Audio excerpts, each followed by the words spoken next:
There's something that nobody talks about. When someone tells you they prefer animals over people, most people laugh. They call it quirky. They call it weird.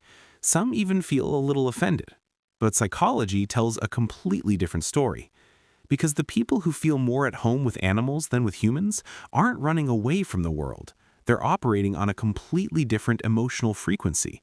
And what lives inside them is something most people spend their entire lives trying to find. So if you've ever felt more peace sitting next to a dog than sitting in a crowded room full of people, stay with me, because what I'm about to tell you might completely change the way you see yourself. The one, you have an unusually high level of emotional intelligence. Here's something fascinating. Animals don't speak in words, but they communicate constantly. In the tension of a muscle, the flicker of an eye, the stillness before movement, and to read them, you have to be deeply tuned in. People who prefer animals have naturally trained themselves to pick up on things that most humans completely miss. The slight shift in someone's energy, the tension behind a smile, the exhaustion hiding beneath someone's laughter. You feel things before they're spoken, and you understand emotions before they're explained. That's not a small thing. That is emotional intelligence at its highest level. And here's the twist. That same sensitivity that makes you great with animals is also the reason large social gatherings feel so overwhelming. You're not picking up one signal, you're picking up every single one, all at once. It's not social anxiety, it's emotional overload. Second quality. You crave authenticity so deeply that fakeness physically drains you. Animals never perform. A cat doesn't pretend to like you. A dog doesn't smile at your face and talk behind your back. What they give you is completely, brutally real. And people who prefer animals over humans have usually experienced enough human performance to know the difference. You've sat through conversations where every word felt calculated. You've been in rooms where people wore perfect masks over hollow interiors. And at some point, your soul quietly decided it wasn't worth it anymore.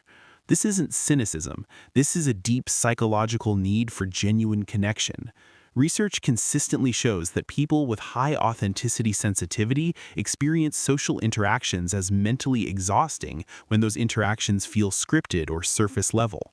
You're not antisocial, you're authenticity starved, and animals feed that hunger in a way that most people simply cannot. Quality 3. You carry an exceptional capacity for unconditional love. This one is powerful. Most human relationships come with conditions, even the loving ones, but people who bond deeply with animals have often learned a love that doesn't operate that way. Animals get sick, they make messes, they can't give back in the ways humans can, and yet the bond deepens anyway. That kind of love, the kind that doesn't calculate, doesn't keep score, and doesn't come with an expiration date, is extraordinarily rare in human beings. Psychology calls this unconditional positive regard, and it is one of the most healing forces in all of human experience. You didn't just develop it with animals, you carry it into every relationship you enter.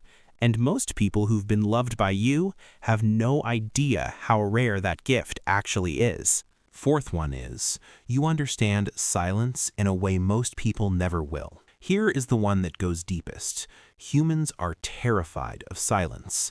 We fill it with noise, with phones, with pointless conversation, with anything that stops us from sitting with ourselves. But animals live in silence. They rest in it. They communicate through it. And the people who love animals have learned to do the same. You can sit in a quiet room and feel full instead of empty. You can be alone and not feel lonely.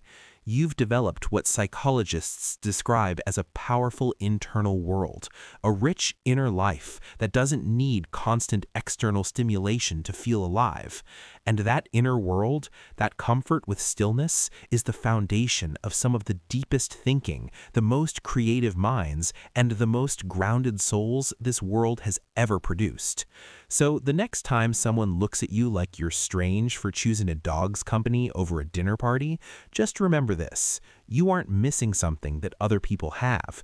You are carrying something that most people have never even found. Your sensitivity is not a weakness. Your need for authenticity is not a flaw. Your love is not too much, and your silence is not emptiness. It is depth. And depth, in a world this loud, is the rarest quality of all.